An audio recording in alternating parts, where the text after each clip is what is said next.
en una parte que es funcional o articular y en una parte que no es funcional.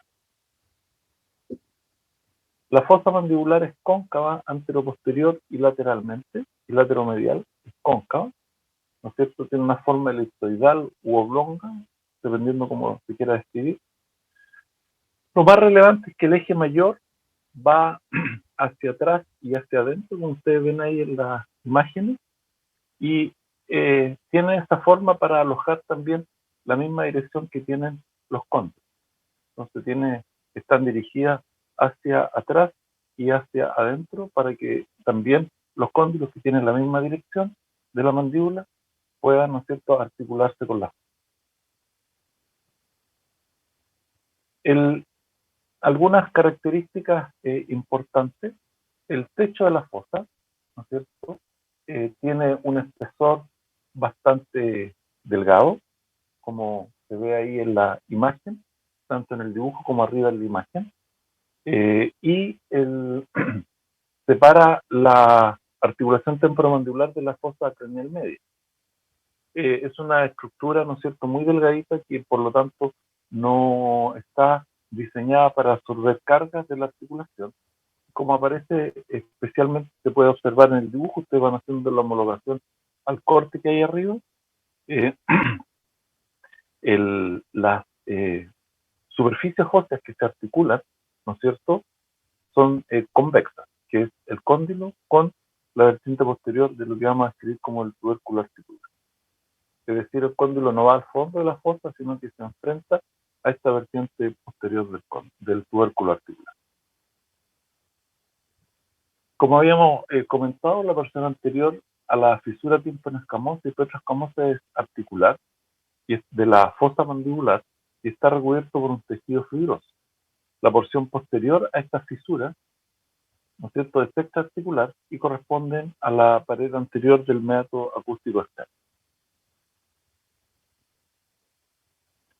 En la parte anterior de la fosa, o la pared anterior de la fosa, corresponde a lo que se denomina tubérculo articular, que aparece ahí con la flecha azul, ¿no es cierto?, se ve en una vista inferior. El tubérculo articular es fuertemente convexo anteroposteriormente, ustedes ven ahí en la imagen, y en forma lateromedial también es un poco convexo. La vertiente posterior de este tubérculo es la más acentuada, que la anterior ustedes ven que tiene una inclinación mayor, y entre ambas vertientes, ¿no es cierto?, se describe el vértice del tubérculo.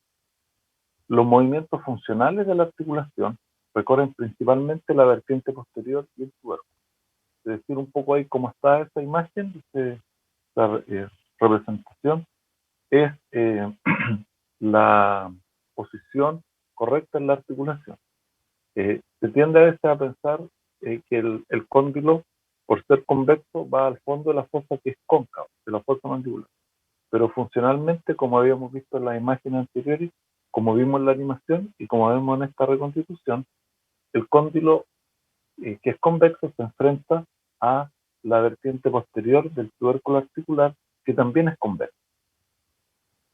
Vamos a ver después cómo y qué estructura las hace congruentes. Y ya dijimos que el cóndilo no puede estar, ¿no es cierto?, y ahí se nota un espacio, no puede estar hacia el fondo de la fosa mandibular porque el techo es bastante delgado de la fosa. El cóndilo mandibular, ¿cierto?, se une a la rama mandibular a través del cuello del cóndilo. Algunos autores utilizan el término proceso condilar. Sin embargo, el proceso condilar es, o se debería denominar, al cóndilo y el cuello de la mandíbula. Entonces siempre vamos a hablar nosotros de cóndilo mandibular, que es la cabeza, ¿no es cierto?, del cóndilo en la mandíbula. No proceso, porque el proceso estaría incluyendo tanto el cóndilo como el cuello. Del cóndilo mandibular podemos resaltar el polo medial, que es un poquito más redondeado. Como ustedes ven ahí en las imágenes, se extiende más allá de la superficie medial de la rama de la mandíbula, y el polo, o en el polo medial, existe una unión a una estructura que se denomina disco articular. El polo lateral, un poquito más agudo, se extiende levemente al lateral es rugoso. También ahí se inserta una parte o se inserta el disco articular, se une el disco articular de unos ligamentos que vamos a describir, y también se inserta en el polo lateral otro ligamento extraarticular que se llama ligamento temporomandibular, o un ligamento articular que se llama temporomandibular. Estos dimensiones son importantes para entender después un poco el funcionamiento de la articulación. El cóndilo en sentido lateromedial tiene una longitud de casi 20 milímetros y en sentido anteroposterior de 10 milímetros. Recuerden siempre bien estas dimensiones. El cóndilo lateromedial son casi 20 milímetros y anteroposteriormente tiene 10 milímetros. Esto tiene una lógica importante cuando vemos después la función que tiene el disco de esta articulación.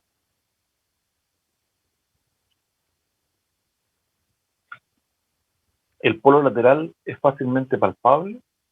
Si uno va al tragus y se toca con el dedo índice y mueve un poquito la mandíbula, el huesecito que ahí se está moviendo es el cóndilo de la mandíbula. Y si uno abre un poquito la boca, lo que uno palpa ahí es el polo lateral, la estructura dura, el polo lateral, ¿no es cierto?, del cóndilo articular. Y uno lo puede continuar palpando durante todo el recorrido de apertura y cierre de la mandíbula. Anteromedial, en el cuello, ¿no es cierto?, del cóndilo, se ubica una estructura que se llama la fobia pterigoidea. En ella se insertan aproximadamente un 70% de las fibras de la cabeza superior del músculo pterigoideo lateral y también sirve de inserción de la cabeza inferior del músculo pterigoideo lateral. Aquí vamos viendo que esta articulación siempre va a estar relacionada con el músculo pterigoideo lateral, y posteriormente, cuando ustedes estudien la fisiología y la fisiopatología de algunas alteraciones articulares, todas las estructuras que vamos a nombrar juegan algún rol o pueden tener alguna alteración. Las estructuras óseas pueden tener osteoartritis, el músculo, ¿no es cierto?, puede tener una contractura muscular, y uno entonces tiene que ir conociendo dónde se ubica, cómo son sus inserciones, cuál es la función que tiene, para poder después entender cuáles son las alteraciones que van produciendo. Si no conocemos la anatomía, las alteraciones nunca las van a poder reconocer de forma adecuada. Entonces, recuerden siempre que este músculo pterigoideo lateral tiene dos cabezas, como ustedes lo vieron, una superior y una inferior, en clases anteriores. La cabeza inferior del pterigoideo lateral se inserta en la fobia pterigoidea y aproximadamente el 70% de las fibras de la cabeza superior se van a insertar también en la misma fobia. Después tenemos el disco articular. Como ustedes ven ahí, tanto en el dibujo como en un esquema, ¿no es cierto?, de un corte, de una articulación, ustedes ven que el disco articular tiene una forma determinada. Ya podemos adelantar que tiene una zona anterior, una zona media, que es la que está en verde en el dibujo, y una zona posterior. Noten ustedes que el disco se ve muy bien, tanto en el dibujo como en el corte, genera la congruencia del cóndilo, que es convexo en su parte anterior y superior, que es la parte funcional, y genera la congruencia con la vertiente posterior del tubérculo articular, que es principalmente la estructura funcional de la fosa. Y ustedes pueden observar también ahí, en anatomía hay que observar mucho, después clínicamente igual, que la zona posterior del disco ocupa este espacio superior de la fosa, y la mayoría de los autores, entre otras cosas, ¿no es cierto?, están de acuerdo que eso sirve de protección hacia la parte superior de esta estructura. Ustedes ven que el disco tiene una zona anterior, una zona media en verde y una zona posterior. La relación es del grosor en sentido en un corte sagital, como está ahí en la estructura. En la foto, perdón, del corte son de aproximadamente 2 milímetros en la zona anterior, 1 milímetro en la zona media y 3 milímetros en la zona posterior. Entonces, como dijimos, el disco articular lo que hace es que hace congruentes dos superficies que son incongruentes. Para eso, una de las funciones del disco en estas articulaciones es una lámina ovalada de tejido fibroso, muchas fibras colágenas. La superficie anterior, ¿no es cierto?, de anterior a posterior es cóncava y después es convexa. Cóncava, ¿no es cierto?, para relacionarse con la vertiente posterior del tubérculo articular. Convexa en la zona posterior para estar ubicado en el fondo de la fosa mandibular. Y tiene una superficie inferior que es cóncava, que va sobre el cóndilo, que es convexo, como habíamos dicho anteriormente. Entonces, el disco articular hace congruentes dos superficies que son no congruentes. La parte superior del disco, la superficie superior de anterior a posterior, es cóncava convexa, y la parte inferior del disco, como ustedes ven ahí, es convexa. Y de esa forma genera, ¿no es cierto?, la congruencia de las dos superficies. Como dijimos, es una estructura muy fibrosa, tiene bastante tejido conectivo, tiene fibras colágenas.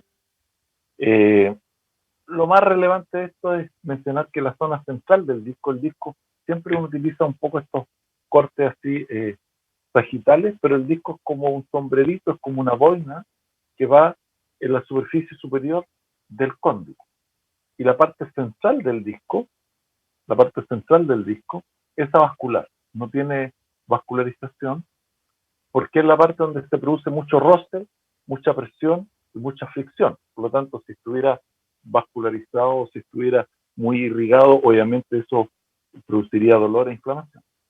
Y la nutrición para la estructura del disco se produce por difusión de la membrana sinovial, que es una membrana que recubre la parte interna de la cápsula, como vamos a ver posteriormente. Pero me interesa que del disco siempre recuerden, entre otras cosas, esto, que es tejido conectivo fibroso, que está formado por fibras colágenas. La zona central, las fibras están un poquito más organizadas, y la zona central está vascular y no tiene inervación. ¿Por qué? Porque resiste las presiones de la fricción que se producen durante el movimiento. Si durante la clase alguien quiere hacer alguna consulta, alguna pregunta, simplemente hágala nomás, y hágala, digamos, en voz alta, no a través del chat, porque a mí el chat no me aparece. Cualquier duda que tengan, la pueden ir haciendo. En un artículo que publicamos ya bastante tiempo, en un estudio que hicimos en disco humano, con el doctor Matamal y la doctora Ceballos, encontramos esta misma relación que les comentaba yo de la relación de 2, 1, 3 de anterior y posterior, de la zona anterior, media y posterior. Recuerden siempre, la zona anterior tiene una longitud de aproximadamente 2, nosotros encontramos 2,39, en la parte media 1, nosotros encontramos 1,6, y en la parte posterior 3,29. Pero esta relación de 2, 1, 3 se mantiene, ¿se fijan? Entonces, la zona más delgada es la zona media, la zona más gruesa es la zona posterior, y la zona anterior, ¿no es cierto?, tiene un grosor intermedio entre ambos.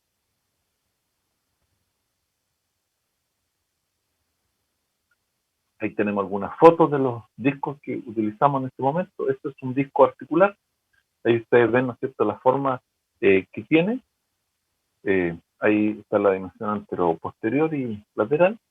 El diámetro antero-posterior, ¿no es cierto?, son 14 milímetros. Y el diámetro transversal, como está ahí, son 20 milímetros. El diámetro antero-posterior, ¿no es cierto?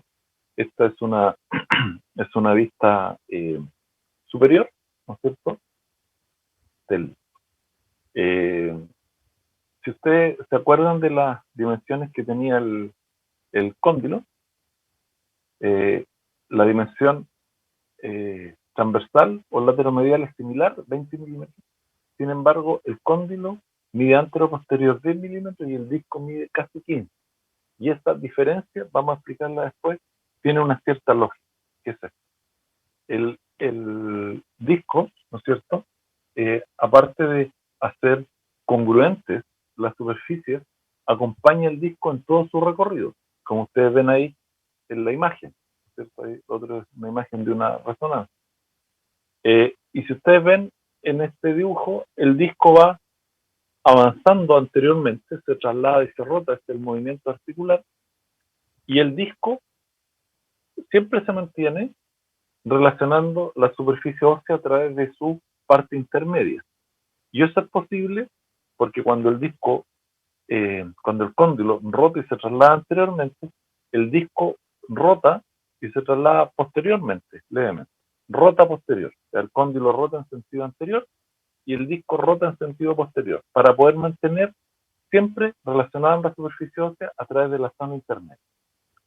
Y eso se puede dar, esa rotación, sin que se pierda esta relación, porque el disco, como dijimos, es de mayor longitud anteroposterior. Entonces va rotando, pero se va manteniendo siempre, ¿no es cierto?, relacionando ambas superficies a través de su zona intermedia. Si fueran de la misma dimensión, al rotar posteriormente, el disco, ¿no es cierto?, se empezaría a relacionar con la zona anterior. Los bordes laterales del disco, es un dibujo ahí, está el cóndilo, ¿no es cierto?, el disco, y los bordes laterales del disco se unen en toda su superficie a la cápsula articular. Vamos a describir posteriormente la cápsula. La cápsula articular es como un tubo, manguito fibroso que recubre la articulación, la rodea completamente. Entonces, al estar el disco unido, ¿no es cierto? Dijimos que el disco es como una, lo vieron ustedes, como una boina, es como un disco probablemente tal, ¿no es cierto? Y está unido en sus bordes laterales a la cápsula, genera dos espacios o dos compartimientos, que es el compartimiento supradiscal de la articulación y el compartimiento infradiscal. Eso también es importante que lo recuerden siempre, que la articulación temporomandibular tiene un compartimento supradiscal y un compartimento infradiscal. Eh, eso después tiene algunas aplicaciones que en los cursos siguientes ustedes van a ir viendo, pero el concepto es que el disco sano divide la articulación entonces en dos compartimientos cerrados, infradiscal y supradiscal. Ahí ven ustedes otros dibujos del disco, ¿cierto? Y la extremidad lateral es más gruesa que la medial, y los discos se unen de varias formas al cóndilo, pero una de ellas es a través de estos ligamentos colaterales, colateral lateral y colateral medial, que están ahí con las flechas azules. Al estar unido por estos ligamentos, y como es un disco, no está unido en superficie como un menisco, genera estos espacios supra y infradiscal. Y puede entonces, como no está unido la superficie del cóndilo, puede rotar posteriormente con, cuando el cóndilo rota anteriormente, como vimos en el video. En el disco articular, recuerdan que habíamos hablado de las inserciones de la cabeza del pterygoide lateral, de la inferior, en la fobia pterygoidea, y aproximadamente el 70% de las fibras de la cabeza superior también van a la fobia pterygoidea. Y aquí hay una discusión muy larga, pero lo vamos a mencionar como clásicamente simplemente se describe, que en la porción anteromedial del disco, como está ahí en el dibujo, se insertan aproximadamente un 30% de la fibra de la cabeza superior del músculo pterygoideo lateral. Entonces, el disco tiene esta característica también, que a él se le insertan también fibras de la cabeza superior del pterygoideo lateral. Eso obviamente tiene después algunas cuestiones desde el punto de vista del funcionamiento y las patologías que van a estudiar después. Pero lo importante entonces es que recuerden estas inserciones de la cabeza, tanto de la superior como de la inferior, del pterygoideo lateral. El disco, posteriormente, como aparece ahí en el esquema, ¿no es cierto?, en lo que es esta zona un poco rosada que dice ZB, es la estructura que continúa el disco posteriormente y que atraviesa la cápsula articular, porque la cápsula, como dijimos, rodea la articulación completamente, pero en la zona posterior se funde con esta zona bilaminar. Y se llama de esta forma, zona bilaminar, tejido retrodiscal, o también se le denomina ligamento posterior.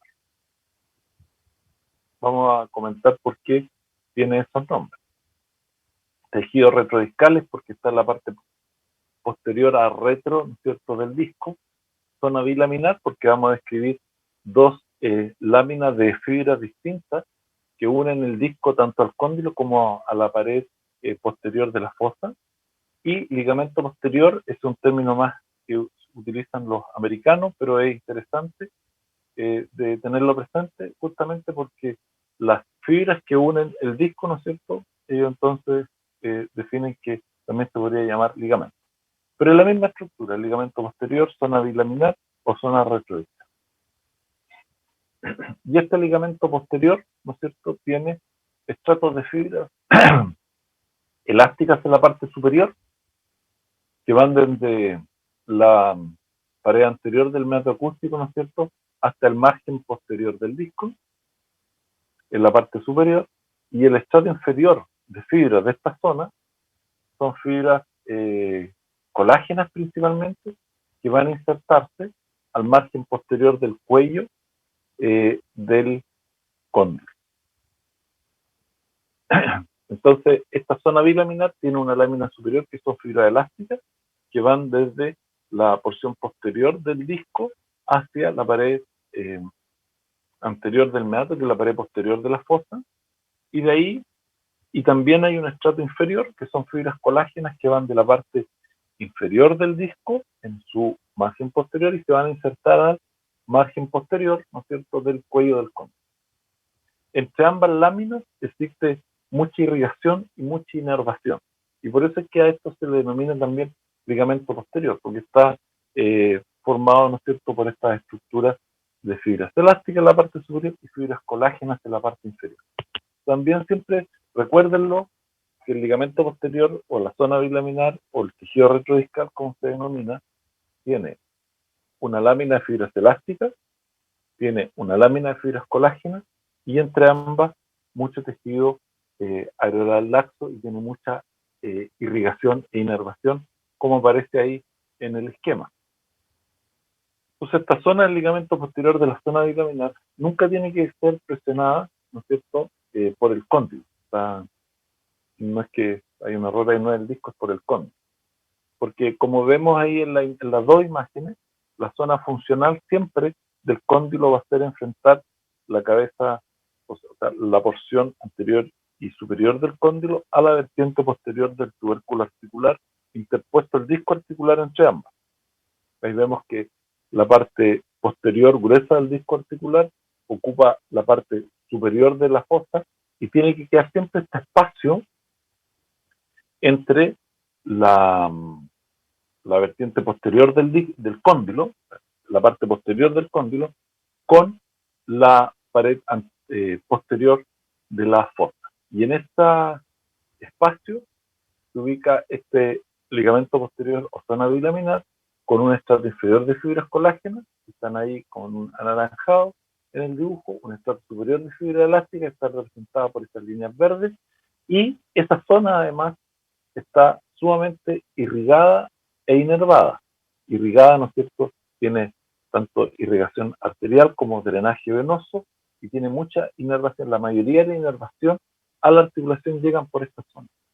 Por lo tanto, siempre que uno vea una imagen o siempre que uno examine esta zona, tiene que tener eso presente. De hecho, si uno, como le decía, uno puede con el dedo índice, abre un poquito la mandíbula, el cóndilo ahí se mueve, y si uno abre más y desplaza el dedo, deja la boca abierta, y si ustedes lo hacen, lo van a ver, se tocan aquí por delante del trago, mueven un poquito la boca y ahí se mueve el cóndilo.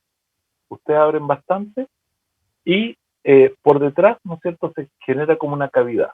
Entonces uno la puede presionar un poco, ahí están presionando, ¿no es cierto?, obviamente indirectamente, pero están presionando ahí la zona retrodiscal. Y como le decía siempre, en una imagen radiográfica, ese espacio tiene que existir porque si el cóndilo va hacia muy posterior y presiona esta zona, obviamente hay dolor e inflamación. Ahí ven ustedes, ¿no es cierto?, la medida de la inervación, la medida de la irrigación, tanto arterial como de drenaje venoso, se producen en esta zona, en la zona, ¿no es cierto?, posterior del cóndilo, y a toda esa estructura se le denomina tejido retrodiscal, zona bilaminar o ligamento posterior. Y toda esta inervación e irrigación está limitada o está dentro de este espacio que generan las dos láminas de fibra, la superior que es elástica y la inferior que es colada. Entonces ahí ustedes pueden ver en la animación lo que hemos estado comentando. Primero ven ustedes una articulación normal, ahí se ve que el cóndilo al rotar anteriormente, el disco rota posteriormente, y como el disco tiene una mayor longitud anteroposterior, siempre mantiene la zona intermedia en relación a la vertiente posterior de la eminencia y el vértice. Ahí ustedes ven en la parte anterior, se nota, ¿no es cierto?, esta inserción en el músculo pterygoide lateral, y ahí ven ustedes la parte posterior del disco, eh, la zona retrodiscal, el ligamento posterior, la zona bilaminar. Obviamente es una disección, por lo tanto no se pueden apreciar todas las estructuras, pero sí es muy buena la disección porque se puede apreciar, ¿no es cierto? Se puede apreciar de buena forma estas uniones, tanto colágena en la parte inferior como fibrosa en la parte superior, que tiene el disco hacia la pared posterior de la fosa y hacia el borde, ¿no es cierto?, hacia el margen del cuello del cóndilo. Y ahí ustedes ven, se nota también estos espacios que hay entre el disco y cóndilo, que es el espacio infradiscal y el espacio supradiscal, ¿no es cierto?, entre el disco y el tubérculo articular. En el espacio inferior se produce especialmente la rotación, que es este movimiento condylar. Y a expensas del espacio superior se produce este desplazamiento del cóndilo que se denomina traslación. Entonces el cóndilo tiene dos tipos de movimiento principalmente, que es la rotación y la traslación. Al inicio del movimiento predomina la rotación, posteriormente predomina la traslación. Siempre es un movimiento mixto, no hay un movimiento puro de rotación, y la rotación se hace especialmente a expensas del espacio infradiscal y la traslación a expensas del espacio supradiscal. Los medios de unión del disco al cóndilo son los ligamentos colaterales, el ligamento colateral medial y el ligamento colateral lateral, que son pequeños refuerzos fibrosos de la cápsula, pero que la mayoría de los autores lo describen como fibras especiales que van desde esa parte de los bordes laterales del disco a los bordes lateral y medial del cóndilo. Por eso es que se denomina así y no es solamente la unión del disco en periferia de la cápsula. Y el otro es el ligamento posterior o zona bilaminar, que une el disco, ¿no es cierto?, a través de las fibras colágenas al margen posterior del cuello del cóndilo. Y el estrato superior, fibras elásticas, van a la pared posterior de la fosa. Recuerden que dijimos que hay un músculo que está en el disco articular, y esos son aproximadamente el 30% de las fibras de la cabeza superior y lateral se insertan en el borde anteromedial del disco articular. Esto siempre tenganlo presente, y la anatomía de la articulación siempre hay que estudiarla en relación también a la anatomía del músculo pterygoide lateral y sus dos cabezas. Y también otro dato relevante para resaltar es esta dimensión o diámetro, ¿no es cierto?, posterior y lateromedial del cóndilo, ya los vimos, y como el disco anteroposterior tiene una mayor longitud que el cóndilo, eso permite esta rotación posterior del disco y la rotación anterior del cóndilo, manteniendo siempre ambas superficies unidas o relacionadas a través de la zona intermedia del disco. La articulación temporomandibular, ya describimos su superficie ósea, describimos el disco articular, los medios de unión del disco articular, y ahora vamos a describir los medios de unión que tiene. Está primero la cápsula articular y después se describe el ligamento, ligamentos intraarticulares y ligamentos extraarticulares. Dentro de los medios de unión, ¿no es cierto?, los ligamentos intraarticulares, tenemos el ligamento colateral lateral, el ligamento colateral medial, y el ligamento posterior está con un asterisco porque, como les digo, no todos los autores lo definen así, algunos simplemente le llaman zona bilaminar. Y los otros ligamentos intraarticulares, el ligamento temporomandibular, ¿no es cierto?, o ligamento lateral,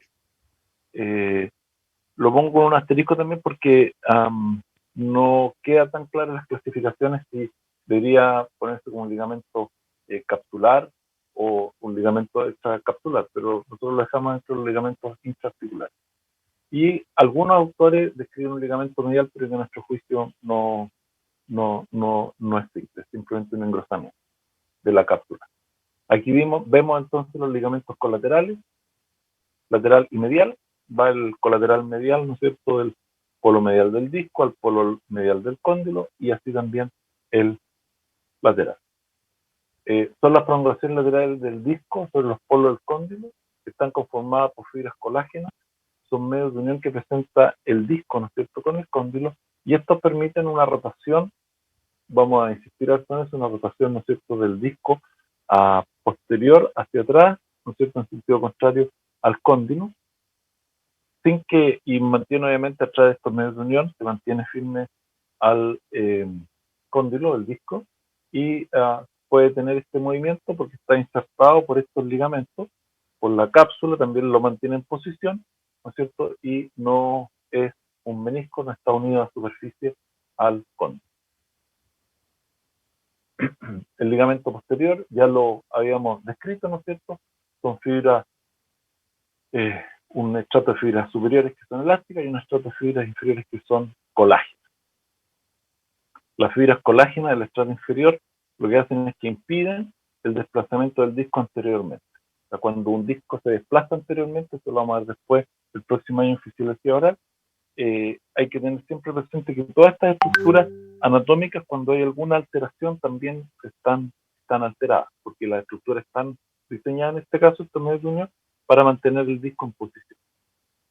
El ligamento lateral o temporomandibular, ¿no es cierto?, es una banda, se le describen dos bandas como están ahí, una banda lateral oblicua, que es superficial, y una banda medial, que es horizontal. Aquí también hay bastante discusión, y como la articulación temporomandibular es una articulación pequeña y son estructuras difíciles de disecar, siempre hay mucha controversia en la literatura, pero lo que estamos mostrando es lo que tiene mayor constancia. La banda lateral oblicua va del tubérculo articular y el margen inferior del proceso cigomático al margen lateral, en su margen lateral, a la parte más lateral del cuello del proceso condilar, del cuello del cóndilo. Ven ustedes ahí esa estructura amarilla, lateral, oblicua, de arriba hacia abajo y delante hacia atrás. Esa es la porción lateral de este ligamento temporomandibular. Obviamente, si es que uno palpa también el cóndilo y se va a ubicar bien donde está el polo lateral, y baja un poco, teóricamente lo que uno ahí presiona hasta este ligamento. Y la banda lateral, ¿no es cierto?, lo que hace es que previene el movimiento del cóndilo inferiormente en sentido lateral, frena la apertura máxima, y algunas porciones, ¿no es cierto?, de este ligamento contiene órganos sentigosos de Golgi, lo que ayuda también en lo que es el control neuromuscular de los movimientos mandibulares. La porción horizontal, que es medial, va desde el tubérculo articular y el margen inferior del proceso cigomático por medial, y aquí hay una discusión grande. La mayoría de los autores describe que va a insertarse en el polo lateral del cóndilo, pero hay algunos autores también, y esto requiere más investigación, que una porción de este ligamento se insertaría en la parte lateral del disco articular. Ahí ustedes ven que el disco articular es una estructura que recibe, ¿no es cierto?, muchas inserciones, sola, bilaminar, los ligamentos colaterales, músculo tiroideo y eventualmente esta porción horizontal del ligamento lateral de la mano. La banda medial es importante tenerla presente porque como son de colágeno principalmente, el colágeno casi no se extiende. Lo que hace este ligamento cuando entra en tensión es que impide el movimiento a posterior del cóndilo. Por lo tanto, tiene una aplicación clínica después en la determinación de una posición que se denomina posición retractiva ligamentosa, es decir, este ligamento cuando está sano, si uno trata de llevar la mandíbula lo más atrás posible, limita el desplazamiento posterior de la mandíbula, limita la retrusión mandibular. El ligamento medial, solamente lo comento aquí, pero no se describe, no lo vamos a describir, algunos autores lo escriben, pero es simplemente para la gran mayoría de todos un engrosamiento de la cápsula, y en la literatura más actualizada ya no se describe. pero lo pongo igual por si en algún libro por ahí lo encuentro. Los ligamentos extraarticulares clásicamente son dos. Ahí tengo también un asterisco, que es el ligamento esfeno y el estilomandibular. Ahí los que están ahí en esta imagen. El ligamento estilomandibular en la parte posterior y el ligamento esfenomandibular anteriormente.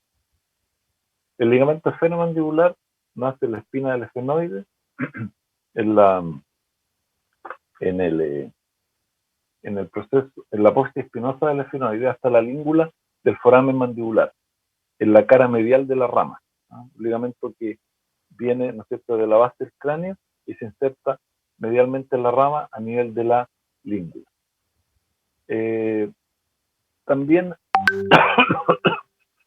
este ligamento, como aparece en el dibujo, tiene una reflexión que algunos autores describen y es interesante eso, solamente mencionarla, no vamos a describir mucho sobre eso, pero es interesante porque algunos autores describen que esta reflexión del ligamento parte de su fibra, vuelven y pasan, ¿no es cierto?, a través de la fisura petrotimpánica a insertarse en el malleolo. Y habría una porción timpánica de este ligamento esfenomandibular. Ahí aparece en un esquema, ustedes ven el esquema ahí, aparece, ¿no es cierto?, este ligamento LST, el ligamento, ¿no es cierto?, la porción timpánica, el ligamento esfenomandibular, que algunos también después le llaman ligamento malleolar anterior. Son estructuras que después ustedes van a ver cuál es la lógica o qué es lo que podrían explicar y si realmente existen, pero hay un buen número de literatura y de autores que han hecho investigaciones y los han descrito. El ligamento estilomandibular principalmente forma parte de la fascia profunda del cuello y va desde el proceso estiloides hasta el margen posterior de la rama mandibular, cerca del ángulo mandibular, cerca del gone. Ahí está muy claro en este dibujo, ¿no es cierto?, desde el proceso estiloides hasta el margen posterior de la rama mandibular cerca del gone. Después algunos autores describen un ligamento, el pterigomandibular, pero en realidad nosotros hicimos una revisión, vimos también su origen de la palabra latina, etcétera, la función que tiene. En realidad lo que hace es que divide, ¿no es cierto?, o está entre estos dos músculos, que es el buccinador y la parte posterior contractor superior de la faringe. Se discute si un ligamento es simplemente un artificio de la disección y para nosotros eso debería nombrarse RAFE pterigomandibular. Aun cuando los RAFE siempre están en la línea media, esto también podría aplicarse esa misma terminología porque lo que hace es que es una estructura fibrosa que está dividiendo o separando dos músculos, pero que de la articulación nosotros entendemos que no debería llamarse ligamentos, sino que simplemente los ligamentos extracapsulares son el estilo y el esfenomandibular. Pero lo pongo aquí también porque todavía hay muchos textos que lo nombran como un tercer ligamento extraarticular, pero para nosotros es el RAFE pterigomandibular. Entonces los ligamentos extracapsulares es el esfenomandibular con su reflexión y el estilomandibular. Ligamentos intraarticulares son los ligamentos colaterales, el lateral y medial, el ligamento posterior, lo pongo ahí porque algunos lo nombran como zona bilamina, y el ligamento lateral o temporomandibular también está la discusión si se le denomina ligamento, se clasifica entre los intracapsulares o un ligamento capsular. ¿Qué ligamentos insertan en el disco articular?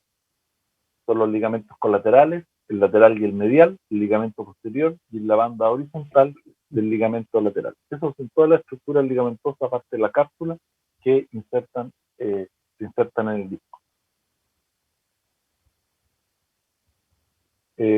Menciono esto, que también por si lo ven en alguna literatura, en algún libro, el ligamento mandíbulo-malleolar requiere más evidencia, pero es un ligamento que se describe también con cierta frecuencia y su estudio, que tiene que ser microscópico, avala que en un cierto porcentaje de personas que el ligamento se puede identificar. Solamente lo vamos a mencionar. La cápsula articular, como ustedes la ven ahí en un corte frontal y en un corte sagital, tiene esa forma. Clásicamente se dice que tiene forma de manguito. Manguito es una cultura que se usaba, ¿no es cierto? Todavía en algunas partes se usa para el frío, ¿no es cierto? Un manguito de piel o de alguna tela que sea caliente. Por eso se denomina forma de manguito, como un tubito. Y es de tejido conectivo fibroso denso. La cápsula lateralmente es bien firme, pero la parte anterior, media y posterior es un poquito más laxa. Y principalmente son fibras colágenas las que conforman esta estructura. Ahí están las inserciones, van desde la parte como un manguito que va recorriendo el borde de la fosa hacia el cuello del cóndilo, ¿no es cierto? Va por el margen anterior del tubérculo articular, el margen posterior está por delante de la fisura tímpano-escamosa. Recordemos que dijimos que estas fisuras, ¿no es cierto? Algunos antiguamente le llamaban fisura de Glaser, se llama fisura tímpano-escamosa. Divide la fosa en la parte funcional y no funcional, la parte articular y extraarticular. Entonces la cápsula llega hasta ahí, lateralmente en el plexo cigomático y por medial en el margen de la fosa. En la mandíbula se rodea, ¿no es cierto?, el cóndilo, se inserta en el borde lateral del disco y a través de estos refuerzos que son los ligamentos colaterales, los bordes laterales del cóndilo. Y de ahí va y se inserta en el cuello de la mandíbula. La cápsula articular, como ustedes ven ahí en el dibujo, desciende más a lateral, más abajo, a nivel del cuello, que en medial. Eso, por la forma, todavía no hemos encontrado una explicación funcional a esto, pero anatómicamente es así. La cápsula articular está reforzada lateralmente por el ligamento lateral o ligamento temporomandibular. Le pongo temporomandibular porque en pocos libros se le denomina ligamento lateral, que es como debería denominarse, para que ustedes tengan esa sinonimia y no piensen que es otro ligamento. La cápsula articular encierra la articulación y la parte posterior se funde en la zona bilaminar.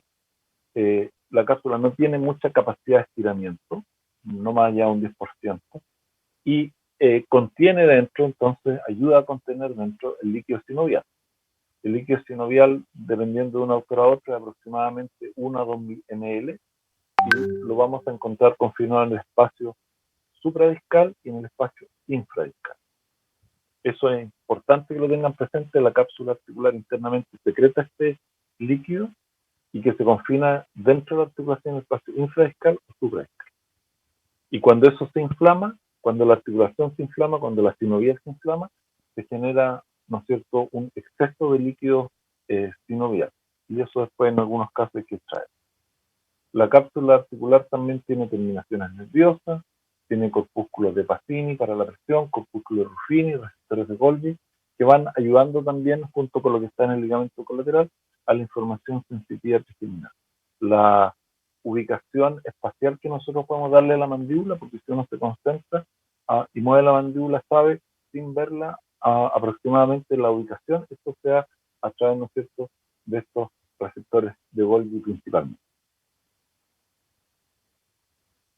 La membrana sinovial, ya hemos hablado del líquido sinovial.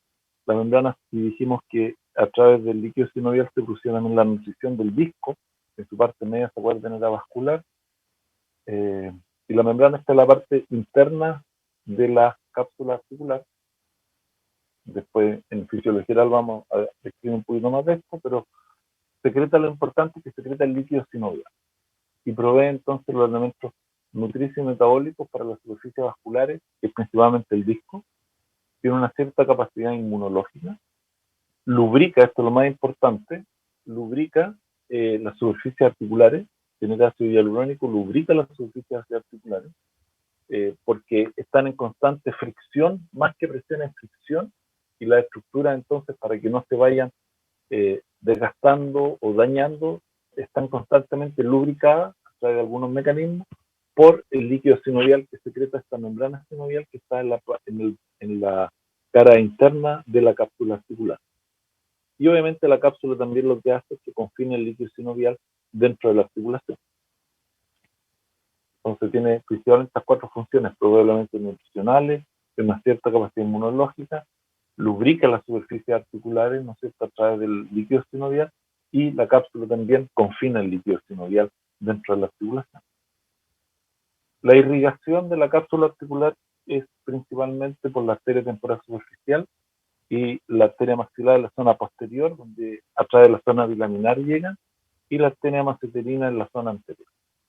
Y la inervación son ramas del masseterino y del aurículo temporal, que principalmente también la irrigación hacia la cápsula y hacia la articulación van por la zona posterior. Aquí vamos a hablar levemente, vamos a describirnos o nombrar las estructuras que son, no a describirlas en detalle, sino que nombrarlas. Si a ustedes les interesa, después las pueden buscar en un texto. Lo importante es que ustedes se queden con estas imágenes. La articulación tiene mucha inervación. Principalmente son todas ramas del nervio mandibular. Y por la parte posterior, como ustedes ven ahí, ¿no es cierto?, va el nervio auriculotemporal, que principalmente irriga la articulación en la zona posterior. Anteriormente es el nervio masseterino, y también están el temporal profundo y el auriculotemporal, como habíamos nombrado, y el nervio pterigoide. Esa es la inervación que llega a la articulación. Entonces ustedes ven, uno cuando analiza la articulación no solamente tiene que pensarla como una estructura ósea, un cóndilo y una fosa, no solamente como un cóndilo, fosa y un disco, no solamente con su elemento de unión que son las cápsulas y ligamentos, sino que tengan siempre presente que la articulación es sumamente inervada y tiene mucha irrigación. Y la inervación viene principalmente, ¿no es cierto?, del nervio mandibular, a través de sus ramas, que son el auriculotemporal, el temporal profundo, el masseterino. Ahí ven ustedes, ¿no es cierto?, en una imagen más cercana, el nervio masseterino va hacia la zona anterior, los temporales profundos, el audículo temporal, que son ramas, todo, ¿no es cierto?, el nervio mandibular. Eso significa que hay muchas patologías de la articulación que generan dolor, obviamente, ¿no es cierto?, que generan dolor. Y si estas ramas, ¿no es cierto?, pasan a llevarse, o los discos están en el lugar, en muchos casos se genera dolor. Ahí también vemos una imagen anterior, o sea, inferior de la articulación.